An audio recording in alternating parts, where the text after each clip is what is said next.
From Chicago streets to the courts beat, South Scott Dan on the podcast seat. Bulls breaking news, talking stats and views. Every player, every play, we never lose. Horns over hoops, we're the Bulls troop. From game analysis to fan scoop.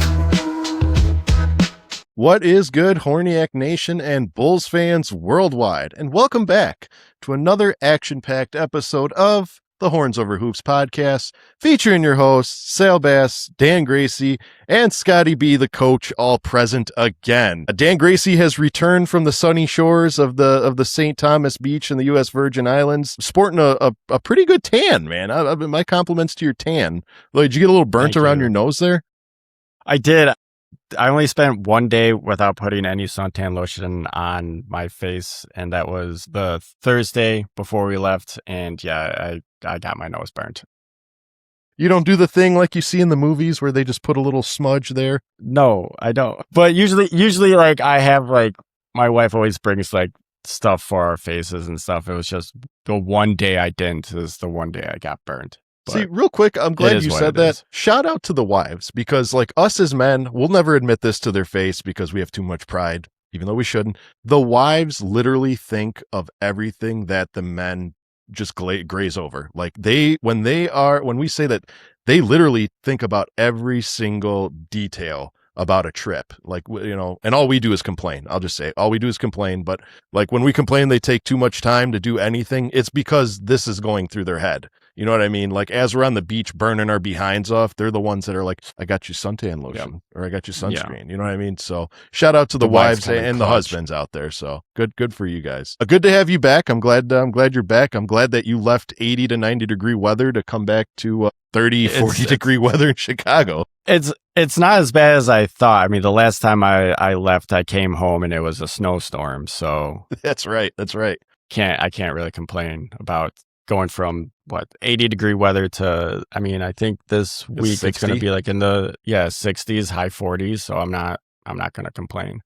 What's a wild concept that I've always thought of is when we pack. Do you ever pack clothes for returning to Chicago? Like let's say you're going to like a tropical, like let's say when you went to the Virgin Islands, like you're packing shorts, but then do you also like, shoot, I got to pack clothes for when I get back and it's 30 degrees. Like, yep. This is wild. Yep. Yeah. So yeah, when I packed, I packed like a bunch of like, obviously like summer stuff. Like I brought a bunch of UV shirts to block the sun so I don't get burnt on my upper body, shorts. And then because I'm a guy, I only have like 2 pairs of pants. So I just brought the pants that I wore to Chicago. I wore that back home, and then I just brought another regular shirt. But man, like coming back and just that the airport at the Virgin Islands they don't have like good AC or anything. And I'm wearing like clothes ready to go back to Chicago, and I'm just sweating. I'm sweating so much. I'm just like, God, this sucks. I hate everything right now. But miserable, man. Yeah. God. But I was as soon as we touched down Chicago, like I know Chicago's not home for me, but like it felt like I was just like, I'm home. Yes. That's the best feeling in the world, or the worst. I could see both sides. Like you're happy to be home, but then you're upset that like your vacation's over and you got to go to work. It sucks that now I'm back to reality and everything. But at the same time, I'm so happy to be home. That's good. Well, we're glad to have you back, and I'm sure everyone listening is happy to see Dan Gracie back on the panel here. But over to my other side, Scotty B. Scotty B, you took off your quarter zip. What, you want to explain that to me? It's 60 degrees out. It's too hot. For a quarter zip, you're in your house. It was too hot. I couldn't wear it. Sorry. Okay. All right. I gave up being the coach. I got fired. I got a nice payout. You got fired. I got a nice payout. They're still paying me. They're still paying me for a couple more years. Well, keep your resume open because there might be an opening for Chicago Bulls head coach in the near future. Maybe. Dope. Not that I'm wishing it. We'll see. Scotty B, have you been watching any World Baseball? I know that you're a big baseball fan. Yeah. Team USA had their first game, which the announcing crew, play-by-play guys, AJ Przinsky, Adam Amin, and Adam Wainwright. But about the 6th inning on, it just turned into Adam Amin and AJ Przinsky just talking about like random players that were there that he would like, oh yeah, this guy it was White Sox legend Ken Griffey Jr., White Sox legend Manny Ramirez. For 3 games, or was it 10 games? He played. Yeah, so Dan, Ken Griffey played for. I know he played for the Sox. Yeah, like a year or two. Same there with for a Manny while. Ramirez. The Sox were big on signing like old legends like Manny, Ken Griffey. Yeah, kind of like the Bulls before did. or after the steroids. That was in like that was in the 2010s. During. Yeah. That's fair to say. But like steroids really never left. One cool thing, the Team Brazil, Jose Contreras, which White Sox pitcher, helped them win the Real World White Series. Sox legend. Yeah. His son, 17-year-old, they're from, he was born in Georgia, but he started for Team Brazil against Team USA. So how cool is that you have a 17-year-old? Hold on, a bird just landed on your shoulder. Goddamn Disney princess over here. Man, I like that. That's going to make for some fun reactions. Yeah, 17-year-old pitching against the best hitters in the world. That's awesome. And he didn't do that bad, but I heard he got a strikeout game. Yeah. Didn't see who it was against or anything, but yeah. I thought that was impressive. He didn't do terrible, but still kind of cool. High schooler, striking out a major league player. Yeah. But it's fun to watch. Baseball's back. I'm excited. The White Sox are hopefully not going to be super terrible. They're probably still going to come in last place, but it's going to be fun to watch. Hey, it's just like the Bulls. I don't know anybody I barely know anybody on the team, so I guess I get to learn them. Right. Exactly. It's half the fun. Yeah. Well, gentlemen, now that we're all back in Chicago and happy because baseball's back, we got a show to do. And I like to start this show the same way we start every single other show, with a little game that I like to call Tuesday Trivia. And today's Tuesday Trivia was inspired once again from tanking. I don't know if you guys had a chance to check out the Guilty episode, which if you didn't, please tune into that episode. I had loads of fun doing it. Guilty absolutely knocked that episode out of the park. And if you have not stepped into the Bulls HQ Discord, jump in and join the madness, man. It's a fun place to be. Best Discord in all of Chicago Bulls sports. But I asked him, if you guys listened, who was the last team to win the championship and get the number 1 overall pick.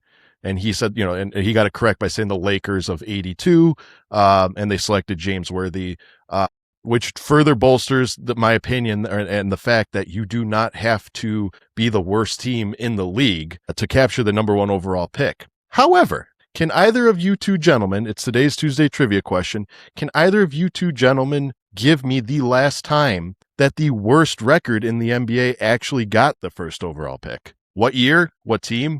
For bonus points, who'd they pick? Was it it was not. I thought it was like when. Was it Cade Cunningham with Detroit? Yeah. No, he was already on Detroit when they had like the worst. They had the worst record like 3 years in a row, and they ended up all like the 4th pick. Was it Washington? It was not. I'll give you a hint. We just saw this team not too long ago. It was Phoenix. So it was Phoenix. Can you throw a stab at what Devin year? Booker? No. No. Steve Nash. It wasn't Steve. Steve Nash was not. Didn't Steve Nash Dallas? Yeah, I was about to say. Stoudemire? Nope. A little bit more recent than that. I'll give you guys each another guess. No. Nope. Almost said Ricky Rubio. It's DeAndre Ayton. That scrub. Yes. Oh yeah, I totally forget. I constantly forget about him. Yes, and he's on the Lakers now. Good news. The league should forget about him too.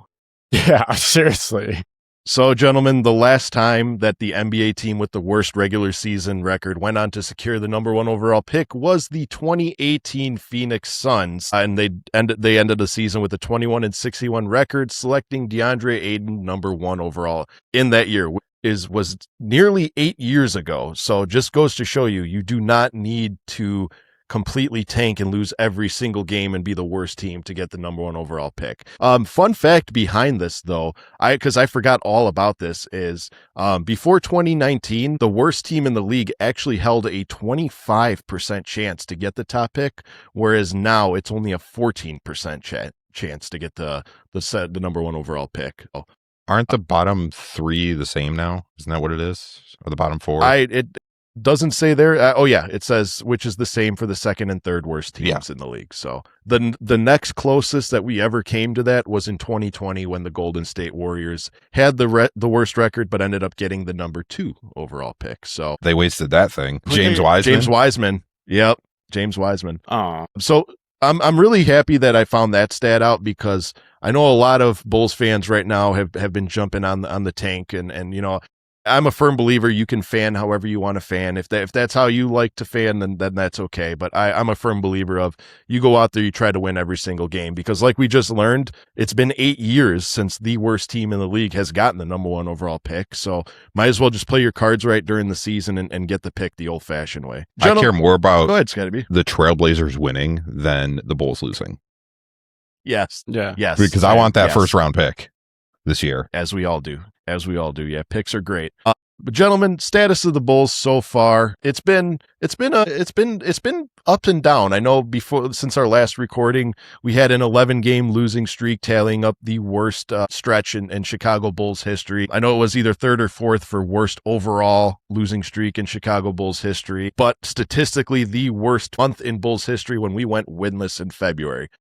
So currently, the Chicago Bulls are 26-37. They're currently 4th in the Central Division, and they are 12th in the Eastern Conference. The Bulls continuing to trend downward, ahead of only the Wizards, the Nets, and those are kind of unreachable with 15 and 16 wins respectively. But we did win a couple games, so I'm really happy about that. We finally ended the streak, beating the Milwaukee Bucks in quite a great fashion, ending that game up with a 27-0 run. And then we later went on to beat the Phoenix Suns the other day. It got a little hairy, but Trey Jones demonstrating it was hairy. I don't want to say these games, but it was like European Sal Bass hairy. That's how hairy that game was. We won by 2 points and very well could have lost that game. But thanks to the high IQ of Trey Jones, we managed to win that game. Before we move on to the topic, I want to touch on Trey Jones because I feel like he's kind of been the unsung hero of the team. I feel like Trey Jones makes his presence known, and he doesn't really get the flowers that he deserves, not necessarily from us, but around the league, because I'm going to say I put that man in the top 5 for backup point guards in the league.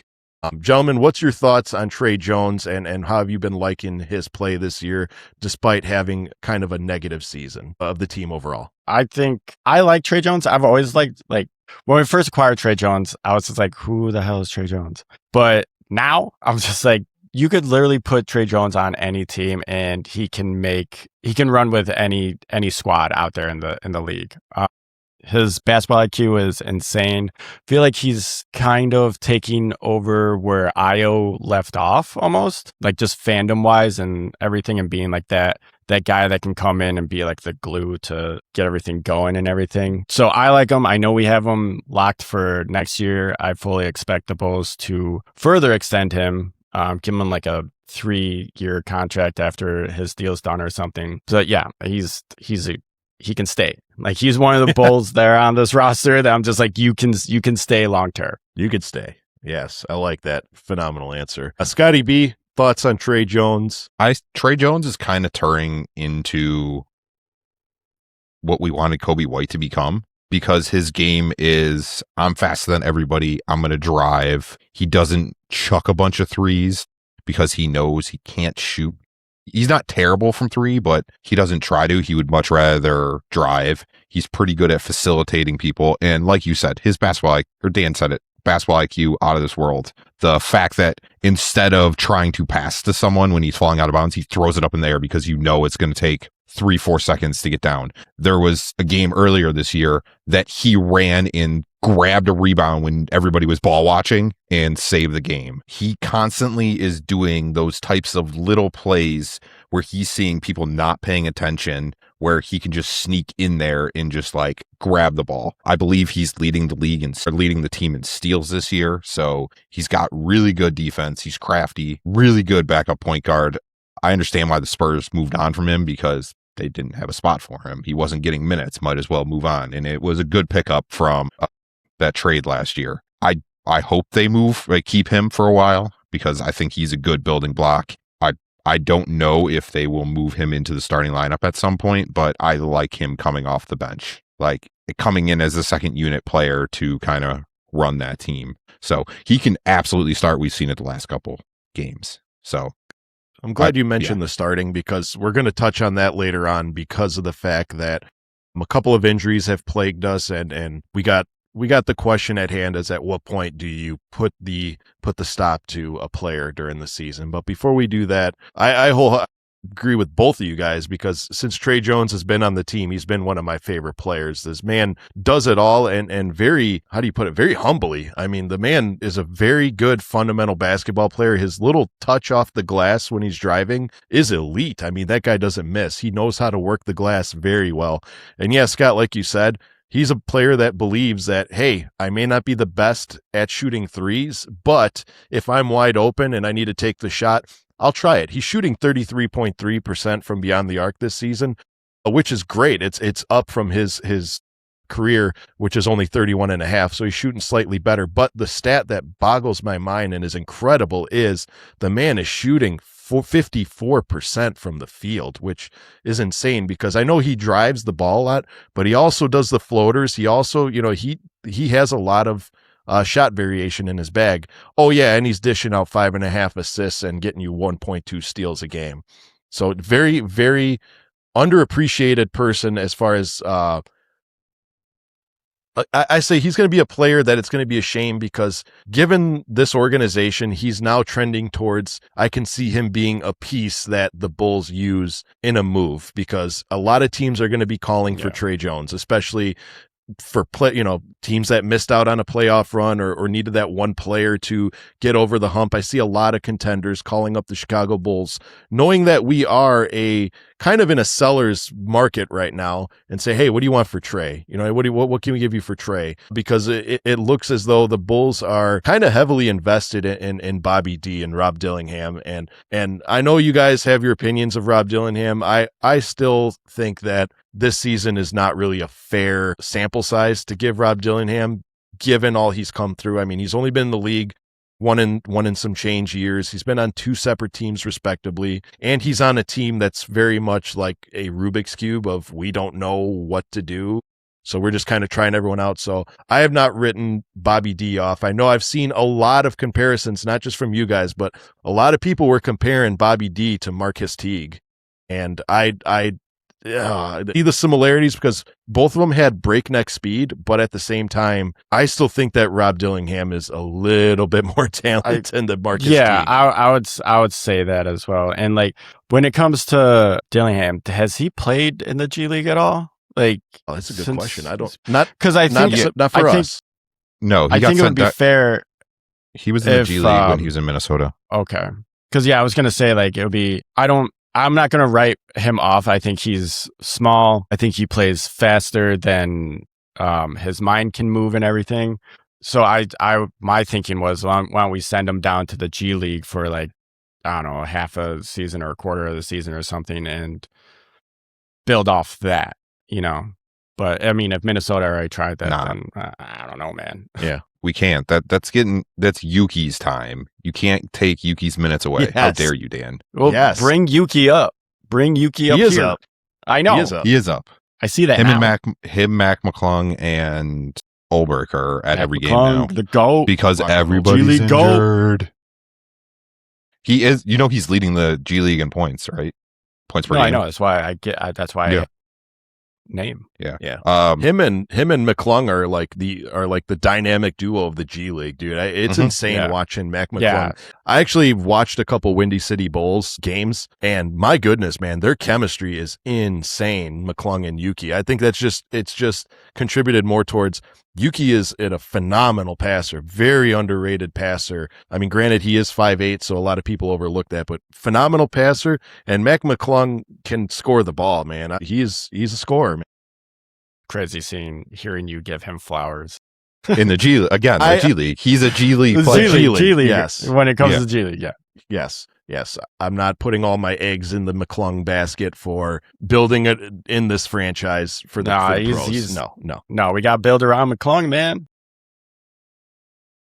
Scotty B, since you were the biggest Rob Dillingham doubter, I'm not going to call you a hater, but you were the biggest Rob Dillingham doubter. How has your perspective changed for Rob Dillingham the last few games? He still sucks. Like, I don't hate him as much as I did before he was on the team, because he's a really good passer. I've seen it. He's getting more minutes, but also he's, like Dan said, he's too fast for himself. So he dribbles off his leg all the time. He will start running. He figures out he's moving too fast and just throw the ball away because he's like, I don't know what to do. He can't shoot. I don't know why he keeps trying to shoot threes. He can't shoot. But again, he's a really good facilitator. I don't see him as a guy that the Bulls keep around. He reminds me of Dalen Terry because he just he tries to come out there with too much energy, but doesn't know where to put it. So he tries to overplay. I don't know if that's fixable. I really don't see him getting a contract anywhere after his rookie contract, the way he's currently playing. What if we give him Adderall before the game so he can focus and that's slow too down? Much. He can become a good player. He just needs to figure out what his game is, and he seems to just not know what he wants to do, what he wants to be. Yeah. If he wants to be just a passer, fantastic. Stop trying to drive all the time and do ridiculous things. He makes some really good plays. It's just he cannot shoot. He cannot play defense. Yeah, he's and again, this is going to come with time. I mean, there's a reason why it's called player development for a reason. Yeah. The man's in his first and some change season. How old is Rob Dillingham? This is his second year. Rob Dillingham is 21 years old. All right, he's still pretty young. He's still very, very young. He's averaging 4.3 points a game. He's only shooting 35% from the field, and he's shooting 28% from beyond the arc, which is, again, these numbers I take with a grain of salt because this is not an actual established team with a year of chemistry under their belt. Yeah, but you can see that he has no jump shot. Yeah, no, but at the same time, we've had players that couldn't shoot to save their life, and they've turned out to be great players. If I remember correctly, I don't remember Rondo being a very good jump shooter, but I dare somebody to call him a terrible point guard. Now, I'm not comparing Dillingham to Rondo. I don't want it. I want that to be well known. But I mean, he didn't play for the Bulls, but Ben Simmons. Again, Rondo figured out, hey, I can't shoot. He became one of the best passers in the league. He sharpened the tools that he did have. Yeah. It's what's it? Tony Allen, one of the worst scorers I've ever seen. Offense in general. And what did he decide? I'm going to be the biggest pest on defense the league has ever seen. Yes. He needs to find out what he's good at and stick to that. Yes. You can just become you can randomly score. When Rondo was playing for the Bulls, he was dropping some buckets. Later in his career, he started becoming a decent scorer. Figure out how to become a facilitator and a floor general, and then figure out your scoring. Look, you have the perfect Giddey. You're working with Giddey. He's one of the best facilitators. There was a recent video of him mic'd up, and all it was him just telling players to be in certain areas. He sees something and he just runs over. It's go over there. Yes. Run in that corner. But go in that corner. But stop at the key. Figure out what he needs to be. Yeah. And I agree to that because the fact that at a certain point of your career, you need to, always strive to be better. I agree with that 100%. Always develop more skills, but also you need to hone in on one thing in particular that is your bread and butter and find a way to plug that into the four other guys that are on the court and do your part. Again, I'd want to stress, and I know I've said this several times just today. My Italian's coming out. Sorry, I got the handout, but please do not write this man off. He's a year and a half into his career. He will continue to do better. But a lot of it is also on him. He needs to put in the time in the gym. He needs to develop himself, and he needs to invest in Rob Dillingham to fully get to his potential. Because I see what Scott's saying. When he's out there, it's another reminder of a Dalen Terry where you finally get minutes, you get the ball, and you're just trying to do 150 things at once to make your presence known that you end up committing some silly turnovers. You guys seen the Mighty Ducks? You've seen them. Everyone's seen the Mighty Ducks. Yeah. I compare him to Luis Mendoza, Luis Mendoza from the Mighty Ducks, where the man had lightning fast speed, but he didn't know how to stop. And it's you could be the fastest person out there, but if you're dribbling it off your foot and turning it over, your speed doesn't mean anything. So you need to develop your ball control and develop more than just being the fastest guy out there. We mentioned it earlier, and it's kind of been scary that kind of the topic of this season has been injuries. If we could define this season in one word, I would put it as injury, because we've had so many injuries, and lately we've been seeing some injuries, bigger injuries, like more lengthy injuries, and one of them that they've been plaguing is Josh Giddey, and now more recently Modest sat out with an injury against the Suns here. Throwing all that aside, I want to know, because the season is now trending more towards we'll try it next season. We'll finish out the season, try next season. Now, I'm a firm believer that I don't like tanking. I don't like purposely sitting players. I'm not a believer that we should go out there and try to get a loss. That's not what I'm saying. But what I'm saying to you is, at what point do you think that a team should be allowed to sit out their player for the rest of the year, shut them down, given that they've had multiple injuries that year, given that the team really doesn't look like they're in any position to make any sort of postseason berth, because tanking has been the hot topic of not just the Bulls, but the NBA as a whole. So I would like to know, what would you guys consider a fair sample size of games that you can sit your player down for the rest of the year without any sort of negative consequences? I'll just say that. I'd say like the last 15 games of the season. Like you said, depending on the player. Like, if was for, like, I'm going to use the Utah Jazz.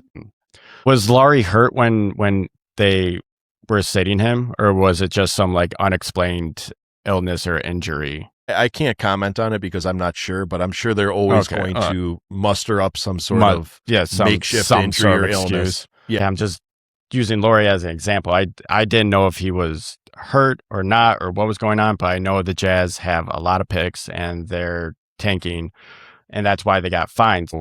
Like, if he was hurt throughout the season, like on and off injuries and everything, then I would say like maybe 20. But like, if you're doing fine for a majority of the season, 15 games and you're already at the bottom, like, you're not playing for anything really. So like, screw it, why not? Yeah, no, I agree. Scotty B, what is a fair sample of games to sit your guy for the rest of the year? I would like if the Bulls didn't sit anybody, because it's just like, at this point, it's a tryout for most of these guys. And Modest and Giddey and Jalen Smith, how can you play? Like, how are they doing with this team? Patrick Williams, you can sit him. That's fine with me. We know what we're getting from him.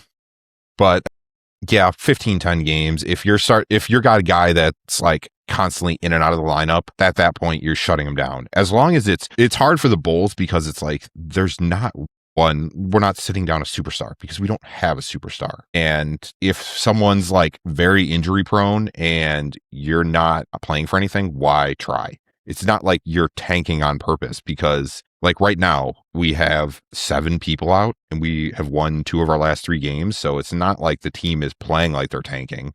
They're just bad. Right. Yeah. But it's like roster construction. Jaden Ivey, I wouldn't be surprised if they shut him down for the rest of the year. I would love for him to play, just so I want him to get minutes. Jalen Smith, they may shut him down. And Josh Giddey, I wouldn't be surprised if they shut him down, just because he's been so in and out of the lineup, and just let him get healthy. Modest, he needs to be out there. Yeah, agreed. Yeah. Agreed. Yeah, I mean, I was using the Utah Jazz example. If we're talking Bulls, then like the only player I think I would be okay with sitting for the rest of the season is Ivy, because I feel like Ivy needs to like find himself again.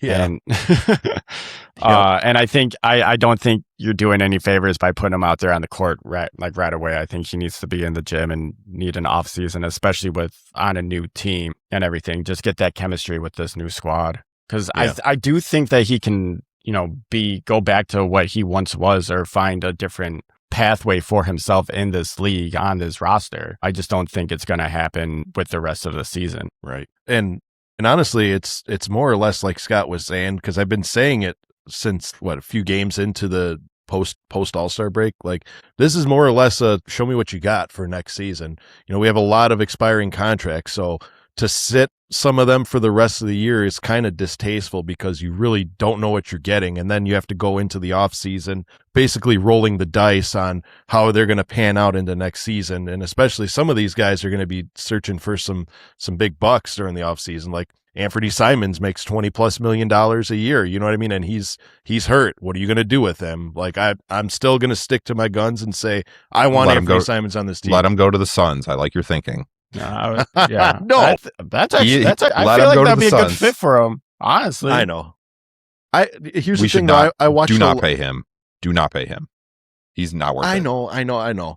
But I've watched a lot of Anthony Simons basketball, and I think that he can be a huge contributor to this team, scoring wise. Like this was not a good representation of Anthony Simons. Like, yes, he takes a lot of. He needs to work on that shot. It was a little.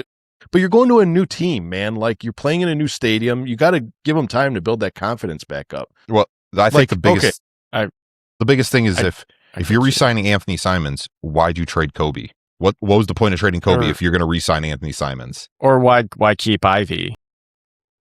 Well, I think Ivy is more. Here's the thing.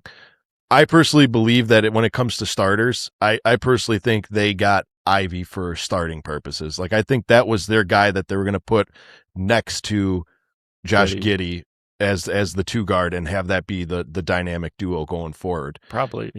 Considering that Jaden Ivey kind of, I don't want to say he doesn't sound confident in himself, but he's kind of in the middle of like you said, a soul search and finding himself. Again, that puts us in an interesting situation because it's like, all right, are we going to deviate from that and now shift more towards, all right, maybe Anthony Simons could be that guy.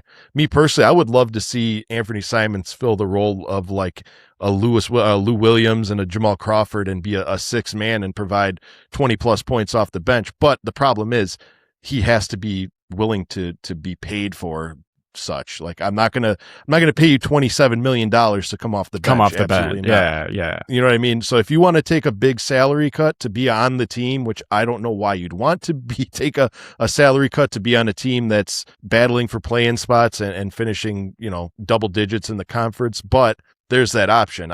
If he wanted to do that, sure, perfect. I would love Anthony Simons because the man's a microwave. He can cook and he'll drop 20+ points and you won't even know it.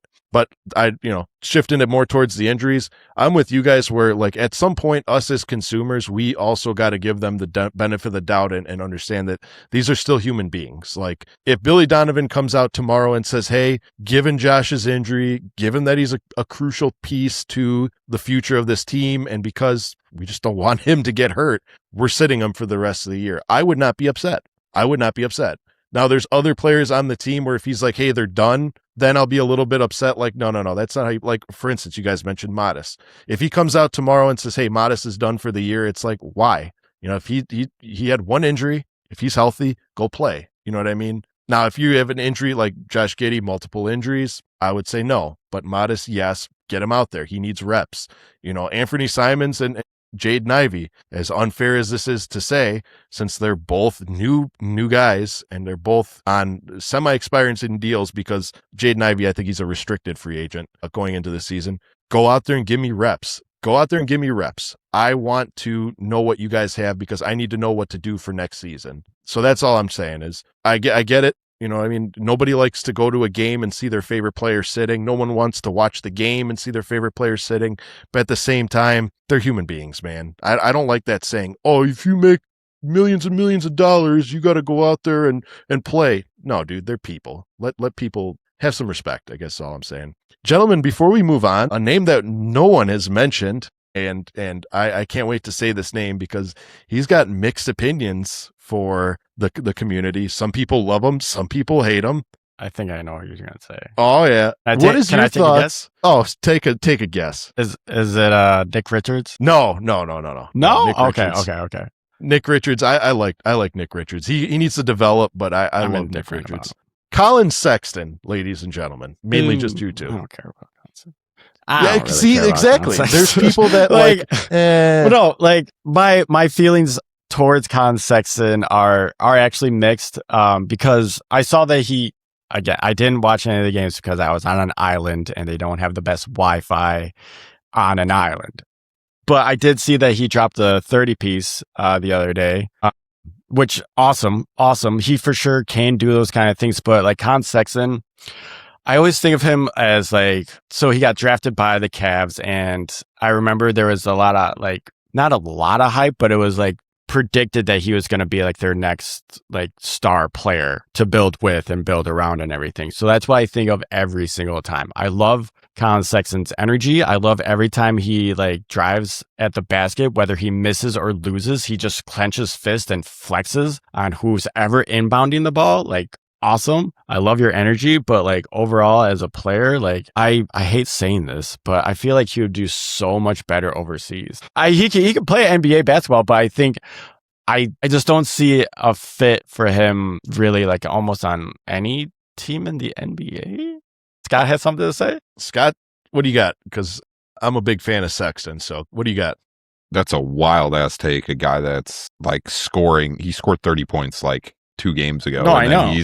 I know, but he's been scoring. He's a guy that you can bring off the bench. Like he's not a starter. I don't think he can be a starter because I think he gets like, if he gets too many minutes, he gets a little too intense and tries to make too many plays. But I think he's an absolutely a great guy you can bring off the bench that you need some points off the bench. Fantastic. There's not going to be that big of a drop off from your starting lineup. And so would you resign him over Simons? Oh, absolutely. Because you can get him for $17-18 million. You have to pay $30 million for Anthony Simons that can't shoot. Sorry, Sal, I had to ask.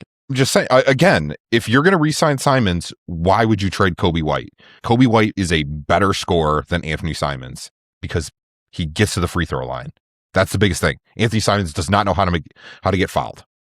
And when Kobe White is driving, he is the best driver in the league. Well, other than Trey Jones, apparently. Trey Jones, he's so good. He just got a great layup package. But Colin Sexton, I think I would bring Colin Sexton back if we can get him for like between $15 and $18 million. Give him a 2-year deal. I don't see him win the Bulls. I'm seeing this as a rebuild. I don't think the Bulls are championship contenders for another 3 years. Okay, I'll take that. Just my big thing is they can't get big name free agents. Like our biggest name free agent over the last couple years that we haven't done with a trade is Jalen Smith. Yeah. That's it. Yeah. Don't get that big of a name. Caruso. Yeah, Alex. Yeah. But again, Alex Caruso, biggest name. Yeah, but in the last couple of years, is you have Alex Caruso was like the 4th or 5th guy on the Lakers. He was just popular. He was just popular because he was on the Lakers and he was LeBron's boy. Yeah. And skill wise, it was all there and everything. But like, if he was on any other team outside of the Lakers with LeBron, then no one would know who he was. But it's 3 or 4 years. Yeah, 3 or 4 years. I think that's the timeline for them. So you're not getting big name free agents for a while. Get Colin Sexton to be that in between guy. Maybe you can teach Rob Dillingham to score. Yeah, I'd rather have Dillingham learn from Giddy or Trey, but. No, I'm just saying. There's always room to grow from it. Yeah. Why not? Colin Sexton is basically a better scorer than Io was. So he's jumping into Io's spot of getting that bench scoring and getting the bench going. That's fair. That's fair. I take back my EuroLeague statement. I'll still take Io in the. I'll still take Io on the drive over Colin Sexton any day. 100%. 100%. Io on the fast break or on the drive, he was money. Yeah. That was laced it. I don't know. Like, there's one thing to keep in mind with Colin Sexton is the man's 27 years old, which is wild considering, that's still very much young. If you think about what they estimate prime is 29. He still has yet to quote unquote reach the peak of his prime. The man just dropped 30 points off the bench. Like, the man proves that he has boots and drive to be in this league. And I know that people don't like him for whatever reason, but one thing Colin Sexton brings to the Bulls that we haven't seen in a while is that flexing mentality, the intensity, man, the young bull mentality, man. You saw it. The man is very energetic. He's very vocal. He's very emotional. And I love that. I feel like that's something that this Bulls team needs. Like everybody loved Joakim Noah. And that's exactly what Joakim Noah was energy-wise, is that man to puff his chest and get emotional. So I would love to see Colin Sexton come back. I mean, come on. The man, it cost the man, what, $35,000 to flip the bird to the yeah, that was such a dumb free throw. It was, but at the same time, I would love to see Colin Sexton come back. And the reason why I asked about Colin Sexton, gentlemen, is before we move into the back half of this show, I want to ask you guys, if you could pick two players to bring back, please pick from the pool of players that are leaving or have expiring contract.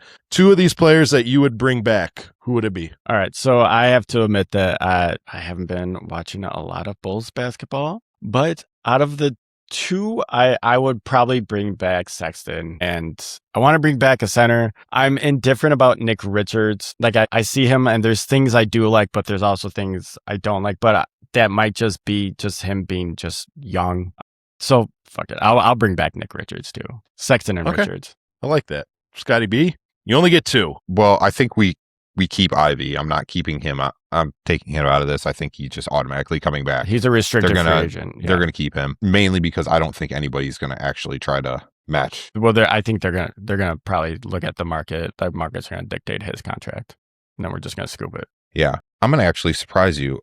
I need to actually look at something real quick. Please tell me you're going to say the name I think you're going to say. There's one guy I forgot to mention, but I didn't even have like the roster up. I just need to look at if his contract is expiring. Please tell if me we do bring Miller. It was Leonard Miller is the guy I was looking at. Leonard. Yes, because he's I forget about this. Because he was drafted in the second round, so I don't know what contract he's on. Yeah. Leonard Miller is him, so I can't. No, what is he? What the heck is this? Oh, he has a club option, so they're going to bring him back. He has a club option next year, so they'll bring him back. So you can't say him. Yeah, I know Yob was talking about going back to France. If we do bring him back, he's not a center. Stop playing him as a center. Agreed. He's too small. Agreed. Put him at power forward. I don't like Nick Richards. I really do not like Nick Richards. I would let Nick Richards leave. Size. Like all he's good. He's a terrible defender. He can't score, but he can get a bunch of rebounds. That's all he can do. Like I'm all for getting. If we bring him back, he should never be a starter. Not even close. Dennis Rodman. I think people don't understand how much of a past and good player Dennis Rodman was.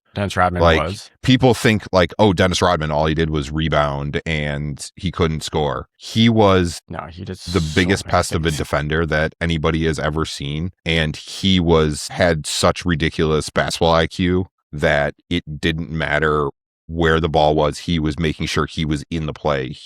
Dennis Rodman, like he's super underrated if people are just looking at stats. I would let Nick Richards leave. I wouldn't be Colin Sexton. I was going to say Leonard Miller, but I think we're keeping him anyways. So Colin Sexton is my answer, and that's it. That's it. He does. I would let Yob leave. I wouldn't be upset if we kept him. What about if we kept him and put him at power forward? Yeah, I would be fine with that. Also, Sad just needs you to name two players. I don't know if he wants to stay here. He's 30 already. He was talking about going back to France. So after this year. So I don't even know if he wants to be here still. But Nick Richards, he's terrible. I hate when he's out there. All he can do is he can dunk. Fouls. He can dunk and get rebounds. He does flashy dunks. I can tell you, man. He's great at the alley-oop dunks. He throws some crazy ones down. He's 28 years old. Richards? Yeah. And he's 6'11", man. He fills all the check boxes of centers that I like, minus the fact that I'm a big fan of centers when they're 7 feet tall. But I mean, 6'11", close enough. It's better than 6'9". Yeah. No. Leonard Miller is my answer. He's got in those 2 years. Leonard Miller is your answer. And Sexton and Leonard Miller. Perfect. Even though he has a club option that they're going to pick up. So, yeah, pick up that club option and Sexton. Okay. I'm going to pick Anthony Simons, number one. Prize. You guys. Too expensive. I didn't say he'd be frugal. I just said I want him back. Okay. I'm telling you guys this. You heard it here first. If Anthony Simons re-signs with this team and has a career in Chicago, he will become he'll become a fan favorite. I promise you. Probably a fan favorite. I mean, it's hard to. I thought you were going to say like. I thought you were going to say sixth man of the year. No. Not the fan favorite. Matas will always be the fan favorite, but he will be a fan favorite player on this team. The man is a 3-point rifleman. Again, I want to stress this is not a fair representation of what Anthony Simons' career is.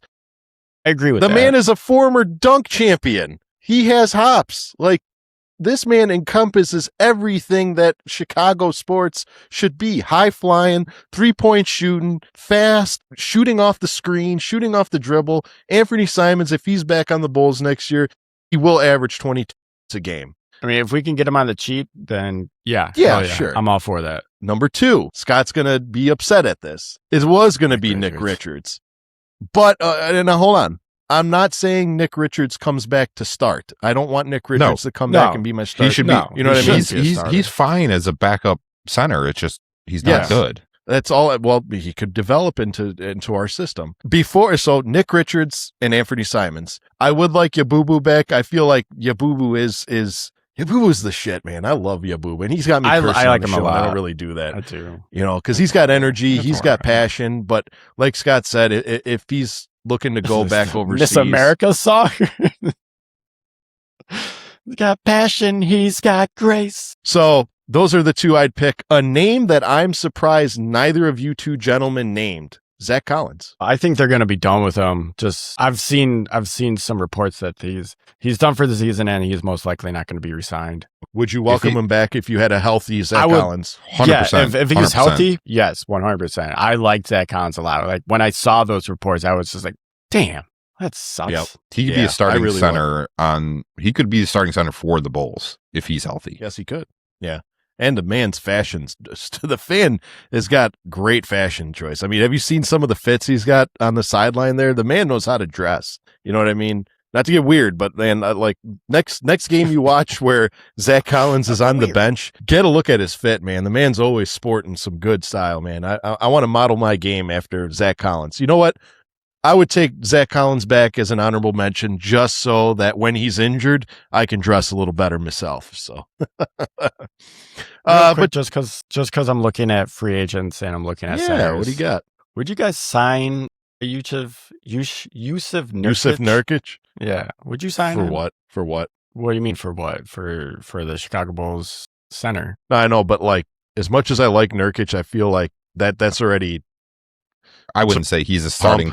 Yeah, he's not a starting center anymore. You know what I mean? You need to At go least for young. a contending team. I'm just going through the centers. Yusuf Nurkic is going to be that guy like an Al Horford, where he gets sent to a contending team and somebody that needs size and body. You know what I mean? I don't even know where he is right now. Where is he right now? I think he was in Charlotte or Utah. I don't really follow much Yusuf Nurkic basketball. Yeah, same. I haven't followed him since he was on the Blazers. He's on Utah. Yeah, this is a rough free agency. It's a bunch of 35-plus-year-olds. Not very good. Yeah, no, it's rough. Which is why I'm hoping we get a solid pick. I mean, I hope we get a solid pick, but I'm hoping this is a year that, let's say the Bulls get a top pick. I'm hoping it's the year that we just take the best available player. Doesn't matter the position. Take best available player. Like, I know everyone's got their person that they want. I know there's Team Darren, Team Caleb, Team Cam Boozer, Team AJ Dybantsa, but honestly, I hope that the Bulls just grab the best available player. I don't care. Same. I mean, we're at that point with this roster. Well, I got a question for you. Just anyone. A point guard. Would you draft a point guard now? No, because that's the only position. Giddey and Trey Jones. So no, outside of the point guard, go for it.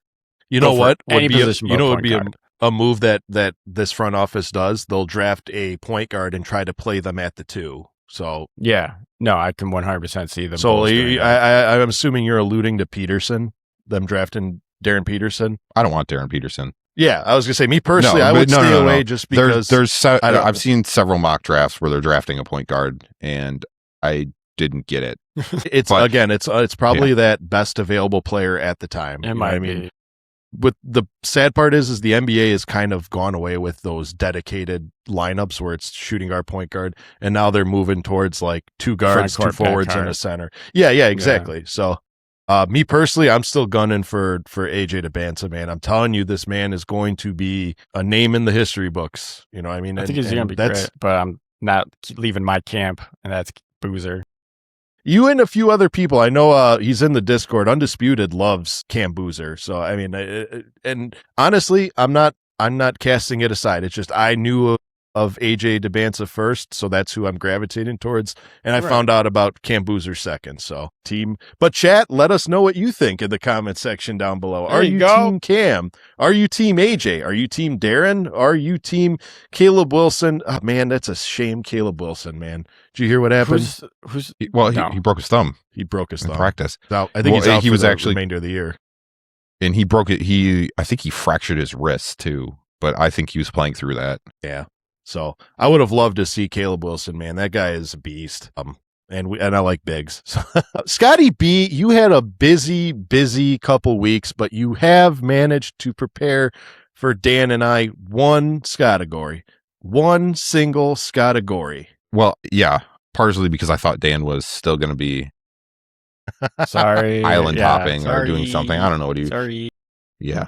So I did make one for you guys, and I actually tried to do this earlier in the year with the whole NBA, but it was too hard. So I did it with just the Bulls. So basically, I pulled all from 2010 season to now. I pulled the points per game from their rookie year to their second year. It looked at who had the biggest jump. This is including players that we got in their second year too. So they may have played their rookie year somewhere else. Their second year is here. So basically Chicago Bulls who had a high jump in points per game from rookie to second year. There is 16 players that have their points per game went up by at least 1. Okay.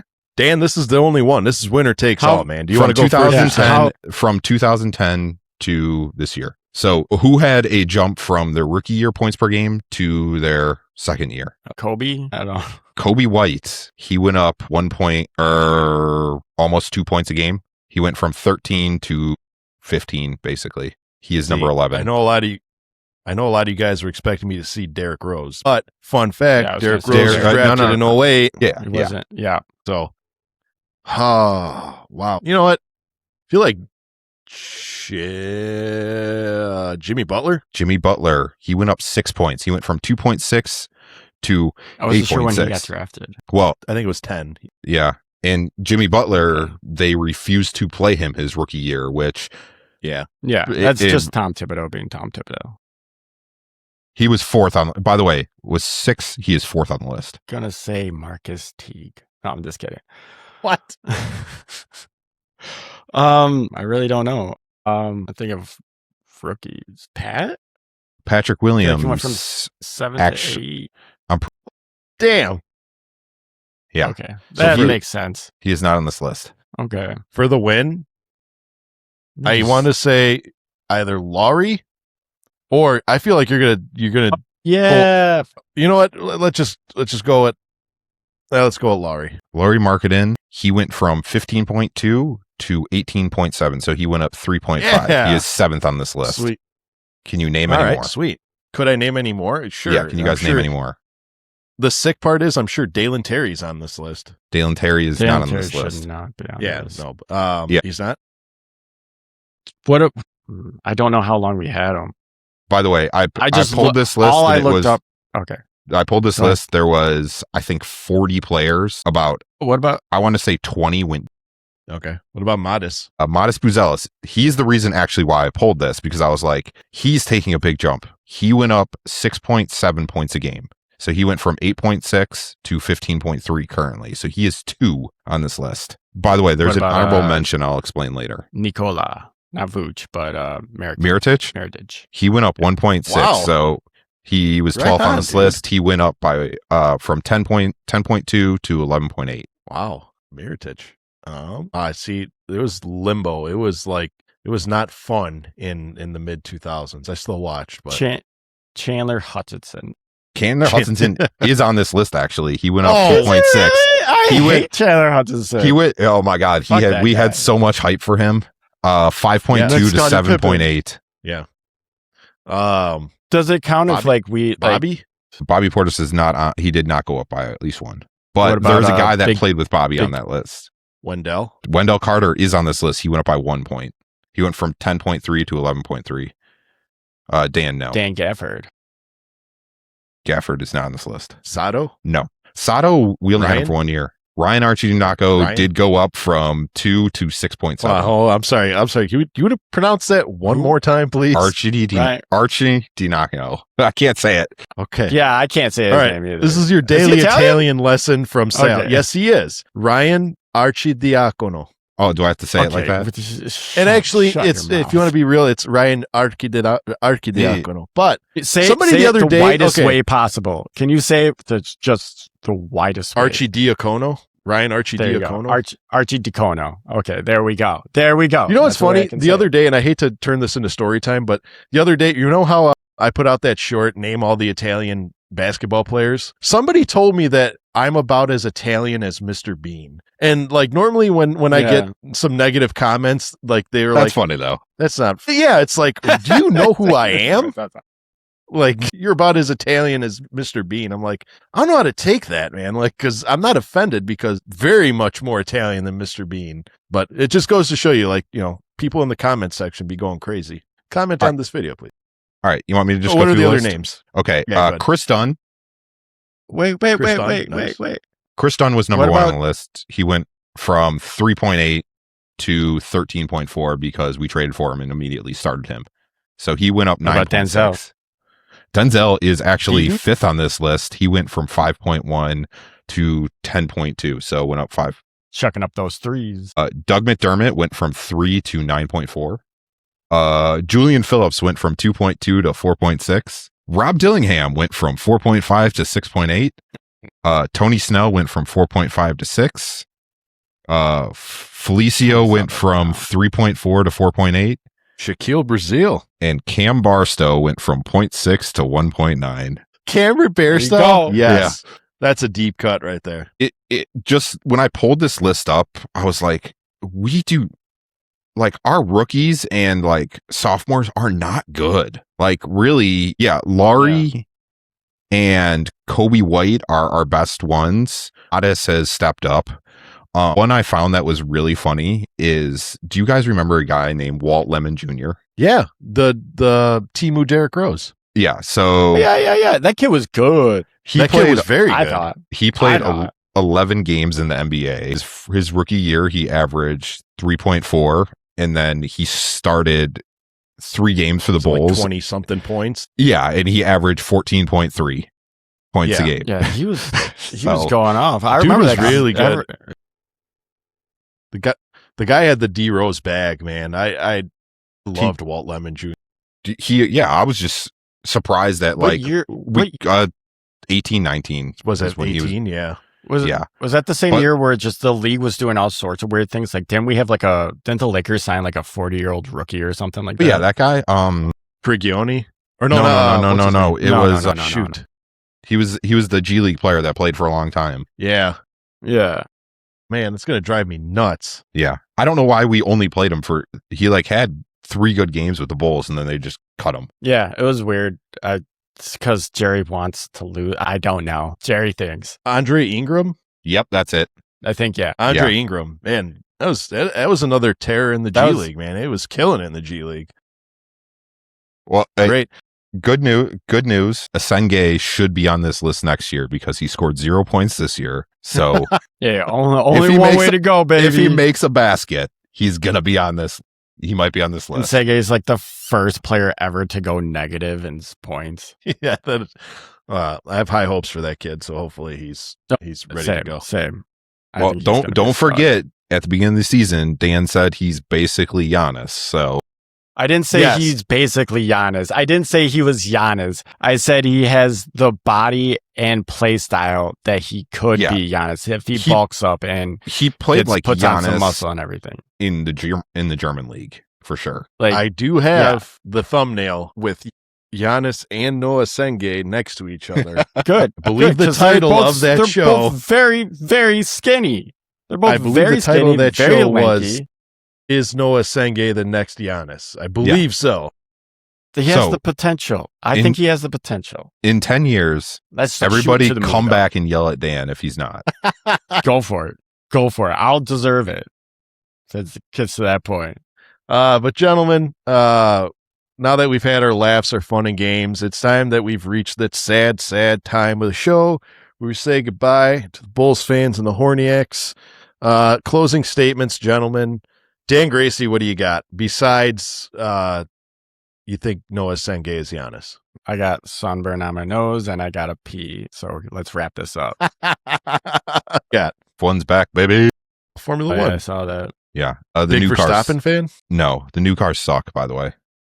I hate it. Them? No, it's just the new, so basically they did new regulations of how the cars run and they're trying to go more electric. And one of the things, because it's more electric, they have to charge their battery more often. And one of the things that they have to do is they let off the gas during the straights so they can charge their battery. Which, why would you? No, that's stupid. Why would you not want them to go faster? Yeah. So you want I meant in general. Yeah. They're trying to go a lot more electric, which I meant get in it. general for like population. Yeah. But F1's back. And it's going to be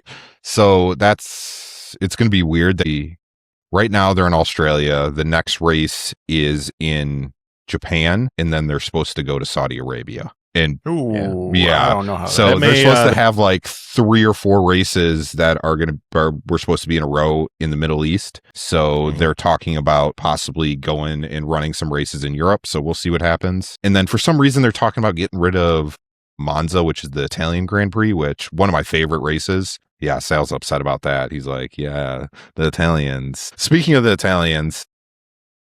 The Nespresso? Yeah, the Nespresso thing with the World Baseball Classic, that they had an espresso machine just sitting in the dugout is the most Italian thing I've ever seen. It's hilarious. Man, like, come on. Hey, the only thing that would be more Italian would be like if like they had a fucking leg of gabagool on the side. Yeah. Just hanging on the dugout. Just whenever you strike out, you just go there. Just cut a little bit.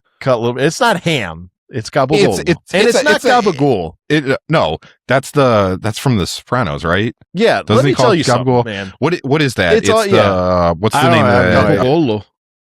No, the prosciutto.